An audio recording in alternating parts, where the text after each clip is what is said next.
జల్దిన ముచ్చట్లు షురు చేసుకుందాం. NSR group వారి ఎన్రిచ్ వాటర్ సమర్పించు ధూమ్ ధామ్ ముచ్చట్లు షురు. జై ఇండియన్ ఆర్మీ, మేరా భారత్ మహాన్. మన మింట్రోళ్ళ దెబ్బ ఉగ్రవాదులు అన్నారు. అబ్బా, ఆ ఉగ్రవాది గాళ్లకు ఇప్పుడు మంచిగా అయిందా, బుద్ధొచ్చిందా? అద్దురా మాతోని మీకు కయ్యాలు ఎందుకురా, మీ సావు మీరు సావుర్రా అంటే ఇన్నారు. తాపకోపరి మెసిలిచ్చుడు, తుపాకులు పట్టుకొని మందిని కాల్చుడు. ఇక ఫైల్గామ్లో చేసిన కథనైతే ఎవ్వరు కూడా మర్చిపోరు. వాళ్ళ మీద ప్రతీకారం తీర్చుకునుడే కావాలి. కన్నుకు కన్ను, పన్నుకు పన్ను అన్నట్టే మన దేశము డిమాండ్ చేసింది. అన్నట్టుగానే మన మింట్రోళ్ళు నడిజాం రాత్రి ఆ ఉగ్రవాదిగాళ్ళ అంతం చూసింది. పాండ్రి మనోళ్ళు ఎట్లెట్ల ఇరుసుకబడ్డరు, ఉగ్రవాదిగాళ్ళు ఎట్లెట్ల పొతమైర్రు అరుచుకొనొద్దాం రాండ్రి. మంగళవారం అర్ధరాత్రి బరాబర్ 1:05 ఇక మన బాంబుల రాకెట్లు విమానాలు జుయ్ జుయ్ అనుకుంటా అటు ఉగ్రవాదుల కెంపుల మీద పోయినాయి. తుక్కు తుక్కు చేసినాయి. ఉగ్రవాదులు జాక్కున్న 9 కెంపుల మీద బాంబులేసినాయి.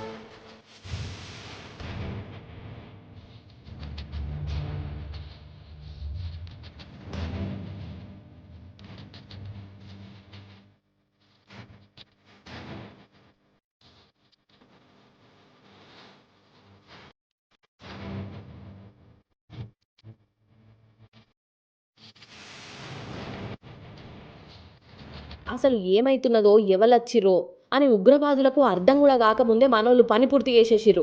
అర్ధ గంటలనే పొతం చేసి మళ్ళీ వాపస్ వచ్చినాయి మన మిస్సైళ్ళు.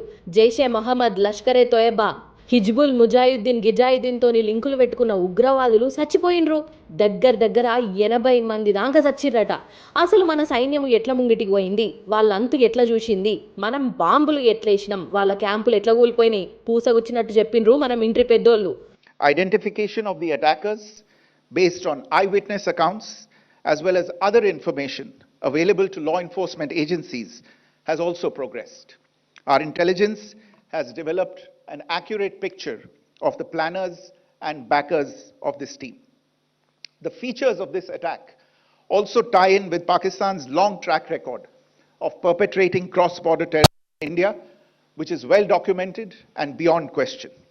ऑपरेशन सिंदूर 22 अप्रैल को पहलगाम में हुए विभत्स आतंकवादी हमले के शिकार मासूम नागरिकों व उनके परिवारों को न्याय देने के लिए लॉन्च किया गया था.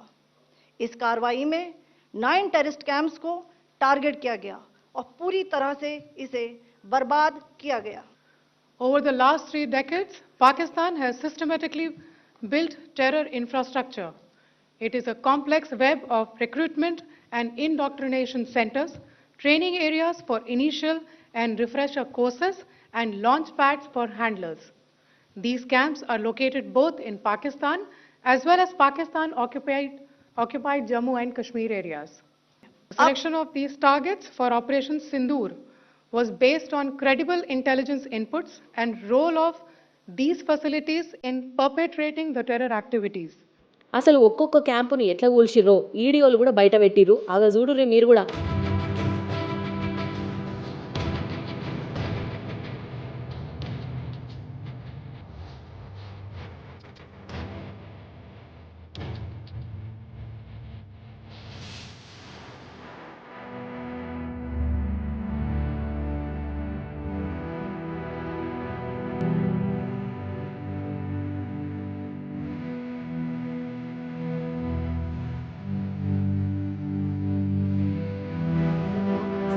ఎంత బాధ్యత చేసిన వల్ల ఇంతకాలం మన శాంతి అనుకున్న ఉంటుంది వాళ్ళు రెచ్చిపోయి ఇంకా దాడి చేసే గుణం లేకుండా కాబట్టి మనమే వాళ్ళ మీద పెద్దలు చెప్పిండు.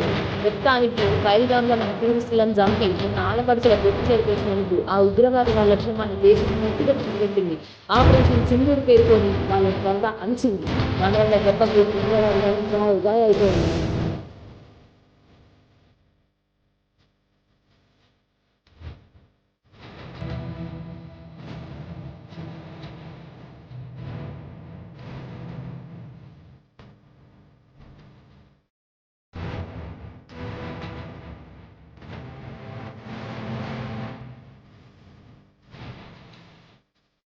ఆపరేషన్ సింధూర్ ఇది ఇప్పట్లో ఎవ్వరు మర్చిపోలేని పేరు కదా.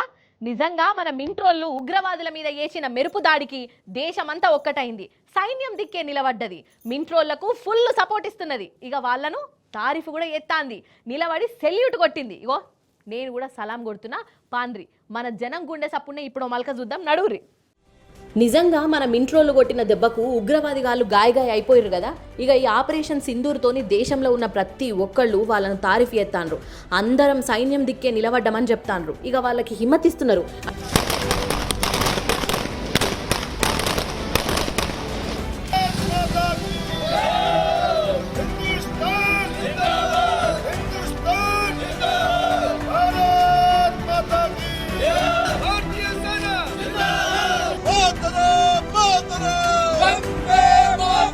అటు సెలబ్రిటీలు, సినిమా యాక్టర్లు, సాదాసీదా జనాలు, రాజకీయం లీడర్లు ఇట్లా ప్రతి ఒక్కళ్ళు మింట్రోలకు సలాం కొట్టిర్రు. ఇక ఇటు సోషల్ మీడియా అంతా మన సైన్యాన్ని తారీఫ్ చేసుకుంటా రాసిన రాతలే కనబడ్డాయి నాకు.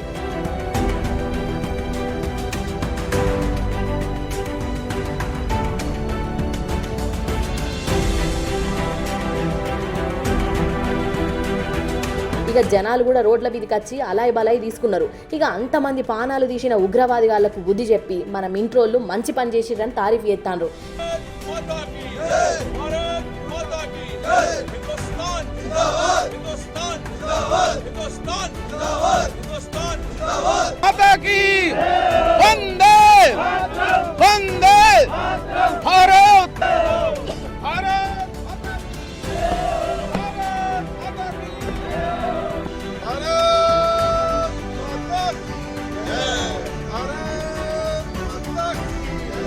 ఇక ఇంకో దిక్కు మన ప్రపంచ పెద్దన్న ట్రంప్ సారేమో ఏ గిట్ల లొల్లులు జవడాలు పెట్టుకునుడు మంచిది కాదు, అందరు కలిసిమెలిసి ఉండాలి అని చెప్పుకొచ్చిండు. ఇక చైనా ఓడేమో అయ్యో పాపం భారతదేశం గట్ల చేసిందా, చెయ్యకపోనుండే మా పానమంతా కలుక్కుమంటుంది అని అనబట్టిండు. సపోజ్ ఇప్పటికిప్పుడు ఉగ్రవాదిగాళ్ళ మెదళ్ళ పురుగు మెసిలి పిස්සలేసి మన మీద పడ్డరే అని అనుకో, బాంబులేసిర్రే అనుకో, అనుకో అంటున్నా. అప్పుడు మనం ఏం చేస్తామల్లా? వామ్మో ఉగ్రవాదిగాళ్ళు మన మీద బాంబులేస్తే ఏమన్నా ఉన్నదా? అసలు ఆ మాట ఇంటనే గజ్జుమంటున్నది కదా. అదే డైరెక్ట్ తుపాకీ పట్టి మన పట్నాన్ని గాయ ఎత్తే మనల్ని మనం ఎట్లా కాపాడుకోవాలి, ఎట్లా తప్పించుకోవాలి, మనం ఉపాయంతోని ఎట్లా బయటపడాలి, పోలీసులు ఏం చేయాలి, రెస్క్యూ వాళ్ళు ఏం చేయాలి, ఇగో ఇవన్నీ మనం ముందుగానే ప్రిపేర్ కావాలన్నా అద్దా? కావాలి కదా. మరి ఇక ఇది చూసి మీరు ముందే ఉపాయం చేయండి. మరి కరెక్ట్ 4కి బుయ్యి బుయ్యి బుయ్యి అనుకుంటా సైరన్ మోగనే మోగింది. ఇక ఎక్కడోళ్ళు అక్కడ అయిపోయినరు. ఇక మన పట్టణానికి ఏదో ఆపతచ్చినట్టే అనిపించింది. ఆగ చూడుండ్రి ఏమైందో.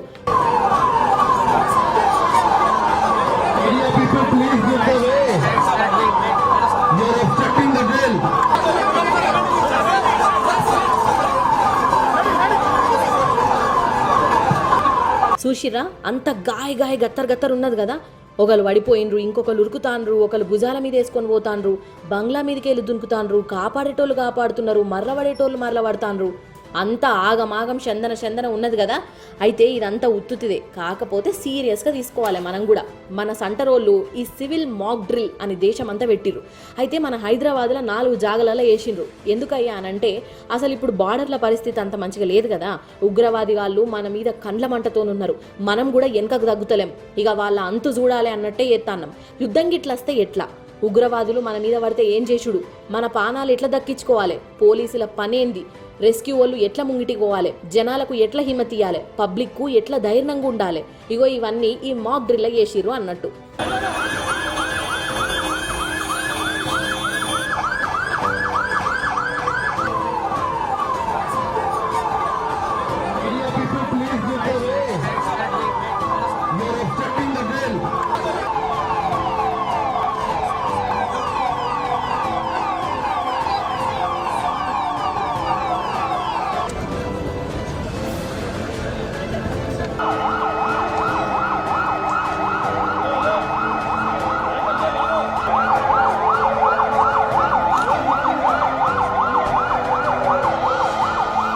అసలైతే ఇలాంటి పెద్ద మాక్ డ్రిల్ ఎన్నడో 50 ఏళ్ల కిందట చేసిరట, 1971ల. ఇక ఈ డ్రిల్ చేసినాక మనం పాకిస్తాన్ వాళ్ళతోని యుద్ధం చేసినామట. మళ్ళీ ఇంత కాలానికి చేసిరంటే మళ్ళీ యుద్ధం గిట్ల గట్టిగానే చేసుడు ఉంటుందా అని అనుకుంటాండ్రు.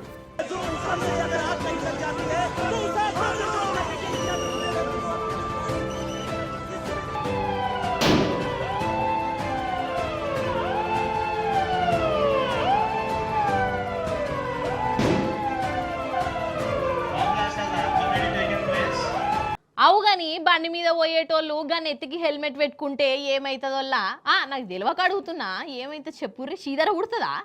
జుట్టు రాలిపోతుందని రంది పెట్టుకుంటారా? జుట్టు కోసం చూసుకుంటే నెత్తే వలిగిపోదా కథ గాని? అసలు నన్ను అడిగితే చాలా మంది బండి యాక్సిడెంట్ అయిన వాళ్ళల్లా హెల్మెట్ పెట్టుకోనోళ్ళేనాయే పానాలు పోయినాయి. అందుకే బండి నడిపేటోళ్ళు హెల్మెట్ పెట్టుకోవాలి, కార్లో ఉన్నోళ్ళు సీట్ బెల్ట్ పెట్టుకోవాలి అని 1కి 10 మాటలు నేను ఈడ కూర్చొని మీ అందరికి చెప్తా.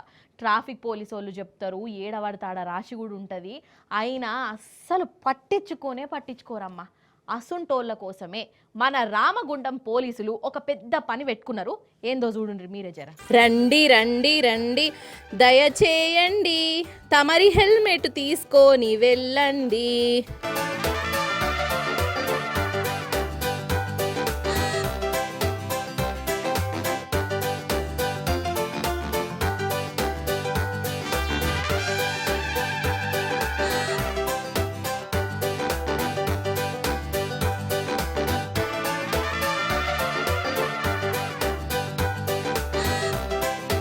ఆహా, అగో మన రామగుండం పోలీసులు చూస్తాన్రా, అందరికీ హెల్మెట్లు వంచుతున్నారు లో. అయితే బండి మీద పోయేటోళ్ళల్లా చాలా మంది హెల్మెట్ పెట్టుకోకుంటే ఆగమైతున్నారు కదా. అసలు పోలీసులు 1కి 100 మాటలు చెప్తారు, హెల్మెట్ పెట్టుకోండ్రి, పానాలు దక్కించుకోర్రి అని. నెత్తికి హెల్మెట్ లేకుంటే చాలాన్లు కూడా రాస్తారు. ఎవరి కోసం? పోలీసు వాళ్ళ కోసం కాదు కదా, మన కోసమేనాయే. అయినా కానీ హెల్మెట్లు పెట్టుకునేందుకు వెనక ముందే అవుతున్నారు వాళ్ళ.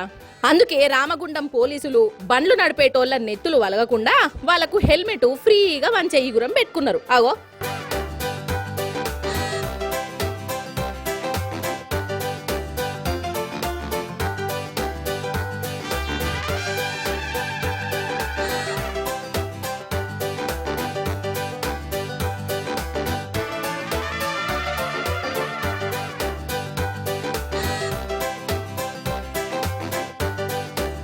మంచి పని చేసిరు కదా. అయినా నాకు తెలియక అడుగుతా, హెల్మెట్ పెట్టుకోండి, సీట్ బెల్ట్లు కట్టుకోర్రి, కరెక్ట్ రూట్లో ఓర్రి, స్పీడ్గా ఓకుండ్రి అని ఒకళ్ళు చెప్పాలనా? ఎవరి పానం మీద వాళ్ళకు సోయి ఉండదా? ఎవరి కుటుంబం మీద వాళ్ళకు పాయనం ఉండదా? పుసుక్కున ఏమన్నా అయితే కుటుంబాలే ఆగమైతే ఆయే. ఇంత ఆలోచన చేయరా? నేను చెప్పింది కరెక్టానా కాదా? అందుకే నేను చెప్పేది ఏంటంటే, పోలీసోళ్ళు ఆపుతారనో, చాలాన్లు రాస్తారనో హెల్మెట్లు సీటు బెల్టులు పెట్టుకోకొండ్రి. మీ కుటుంబం కోసం, మీ పానం కోసం ట్రాఫిక్ రూళ్ళు పాటించుండ్రి గంతే. అసలు ఈ కాలం ఎట్లున్నదోల్లా, అంతా మోసాలు, నమ్మిచ్చి నట్టేట ముంచుడు, ఎక్కువ పైసలు వస్తాయని ఆశ పుట్టించుడు, ఆఖరికస్తే పైసలన్నీ ఎత్తుకపోయి మాయం చేసుడు. ఇదే కథనా కాదా? అందుకే సప్పుడు ఏక ఫాయిదా తక్కువ ఉంటే మాయే. సర్కార్ బ్యాంకులు, పోస్ట్ ఆఫీసులలోనే పైసలు దాచిపెట్టుకుంటారు చాలా మంది. కానీ ఇప్పుడు పోస్ట్ ఆఫీసులను కూడా నమ్మేటట్టు లేవు కదా. అంటే పోస్ట్ ఆఫీసులు మంచియే, అలా పనిచేసేటోళ్ళల్లా కొందరు కందిరోళ్ళు పాడుపడ్డారు. ఇక వాళ్ళు చేయబట్టే నమ్మకం లేకుండా అవుతుంది. చూడుర్రి ఏమైందో. అయ్యయ్యో, అసలు ఎవడు మంచోడో ఎవడు మోసగాడో ఏం అర్థం కాకుండానే అయింది. ప్రతి ఒక్కడు గరీబోళ్ళ పైసలను దోసుకునేటోడే మోపయిర్రు. ఇగో వీళ్ళు నారాయణపేట జిల్లా మానునూరు పోస్ట్ ఆఫీసుల పైసలు జమ చేసిర్రు కొన్ని స్కీములల్లా. మరి జమ చేసేటోడు బరాబర్ జమ చేయాలనా లేదా? ఇగో ఇంట్లో పనిచేసే ధనుంజయ అనేటోడు పాపం వీళ్ళ పైకాన్ని మింగిండంట. 1 కాదు 2 కాదు లక్షల రూపాయలు జోబులేసుకున్నాడు. ఇక వీళ్ళేమో నెల పైసలు పట్టుకొచ్చి ఈయన చేతిలో పెడితే ఇక ఈయననేమో కడుతున్నా అని అనుకుంటా మోసం చేసిండు. అరే ఎంత అన్యాయం వల్ల ఇది. ఇక ఈ ముచ్చట పెద్ద ఆఫీసర్లు షేకింగ్ వచ్చినప్పుడు బయటపడ్డది. ఇక పైసలు వేసిన వాళ్ళకు గజ్జుమన్నది. ఓష్ని ఇన్నేళ్ళ బట్టి మా పైసలు జమ అవుతున్నాయి అనుకుంటే ధనుంజయ్ గాని జేబులో పడ్డాయా అని నెత్తి పట్టుకున్నారు. పోస్ట్ ఆఫీస్కి వచ్చి ధర్నాలు గిర్నాలు వేసిర్రు. ఇక పెద్ద ఆఫీసర్లేమో ఇంకా మంచిగా ఎంక్వైరీ చేసి వాడిని దొరకబట్టి మీ పైసలు మీకు వచ్చేటట్టు ఏత్తాం అని చెప్పిర్రట. కానీ అటెనక మర్చిర్రట. ఇక వీళ్ళేమో తాపకోపారి పోస్ట్ ఆఫీస్కి వచ్చుడు, పైసలు ఏమైనాయి అని వీళ్ళను పట్టుకొని అడుగుడు. ఇదే కథ అవుతుంది. అంతేనానే? ఇక్కడ ఉన్నటువంటి ఈ బీఓలో దాదాపుగా 800 అకౌంట్లు ఉన్నాయి. అన్ని ఎస్ఎస్ఏ కానీ, తర్వాత ఆర్డీగా అకౌంట్లు కానీ, ఆర్పిఎల్ కానీ, మిగతా ఏవైతే అకౌంట్లు ఉన్నాయో వాటిలో అన్ని అవకతవకలు ఉన్నాయి. ముఖ్యంగా ఎస్ఎస్ఏలో అయితే మరీ దారుణంగా అవకతవకలు జరగడం జరిగింది. కాబట్టి ఎందుకంటే పిల్లల భవిష్యత్తు గురించి ఈ ఎస్ఎస్ఏ అకౌంట్లను తెలిసి వాళ్ళు కష్టార్జితము చేసి ఇక్కడ పెట్టి డబ్బులు పెట్టుకుంటే ఆయన సొంత స్వలాభం కోసం వాడుకోవడం జరిగింది. మాగనూరు మండల కేంద్రంలో తపాలా శాఖలో పనిచేస్తున్న ధనుంజయ్ ఎస్ఎస్ఏ పథకం అంటే సుకన్య సమృద్ధి పథకం కింద ఈ తపాలా శాఖల్లో నా కూతురు పైనే దాదాపు 14 సంవత్సరాల వరకు కడితే దాదాపు నా ఖాతాకు సంబంధించి సంవత్సరంన్నర పైసలు కట్టలేదు. ఈ ఎస్ఎస్ఏ ఖాతాలో 172 ఖాతాల్లో 57 ఖాతాలు మోసపూరితం చేశాడు. ఎందుకంటే నిరుపేద కుటుంబాలు తమ పిల్లల జీవితాలు బాగుంటావని సుకన్య సమృద్ధి పథకం కింద జమ చేసే ఆ డబ్బులు తీరా తన స్వహా చేయడం జరిగింది. దాదాపుగా జనవరి నెలలో ఎంక్వైరీ చేస్తామని చెప్పి బుక్కులు తీసుకెళ్ళి మే గడుస్తున్నా, అంటే 4 నెలలు గడుస్తున్నా విచారణ కాలయాపన ఇంకా సాగుతూనే ఉంది. రోజు సాగుతూనే ఉంది, నెలలు గడుస్తూనే ఉంది. మరి ఖాతాదారులు కంటిన్యూ చేసుకోవాలన్నా ఈడకే ఫుల్ స్టాప్ పెట్టుకోవాలని అయోమయంలో ఖాతాదారులు ఉన్నారు. ఆగనట కాదోళ్ళ అసలు పోస్ట్ ఆఫీసులో గరీబోళ్ళు పైసలు దాచిపెట్టేదే నమ్మకం మీద. ఇక ఇలాంటి ధనుంజయ అసుంటోళ్ళు ఆ పోస్ట్ ఆఫీసులను కూడా మోసం చేసి వాటి మీద నమ్మకం లేకుండా చేయబట్టే ఏందో ఏమో పోన్రమ్మ. ఎన్ఎస్ఆర్ గ్రూప్ వారి ఎన్రిచ్ వాటర్ సమర్పించు ధూమ్దా ముచ్చట్లు. ఇవన్నట్టోళ్ళ ఇయాలటి ముచ్చట్లు. మళ్ళీ రేపు వచ్చేటప్పుడు ఇంకిన్ని ముచ్చట్లతోని కలుస్తుంది మీ మల్లీశ్వరి. అప్పటిదాకా మీరైతే చూస్తూనే ఉండండి టీ న్యూస్. నేనుంటా మరి. నమస్తే, టాటా.